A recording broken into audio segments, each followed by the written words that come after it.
国际新闻来关心乌克兰粮食出口受俄罗斯阻挡，即嘛是真无简单，才阁找到一条新的水路。也毋过想袂到，俄罗斯阁去攻击多瑙河港市，要阻挡乌克兰的货柜出口。俄罗斯无人机攻击多瑙河沿岸牛犊设施甲港口。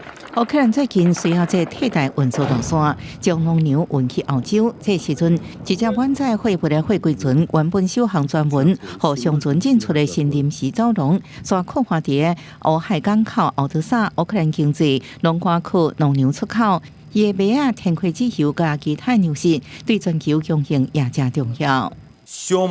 Масована російська атака. Жоден інший терорист у світі, окрім Росії, ще ніколи так відверто та навмисно не бив по безпеці одразу стількох народів. 泽伦斯基个表示，你甲盟友参详为确保无人机的供应甲航空系统。乌克兰大量提悬无人机的生产，克里姆林宫7月中提出乌海古堡协议了后，就发出可能攻击船只威胁，只付寻求替代道路，不过要承担更较悬的运输成本。部分欧洲国家对因生产农作物介绍强硬起价表示反对，而且多瑙河港口容量也无法度比。乌克兰农牛出口之路恐惊是困难重重。公视新闻恩文玲编译。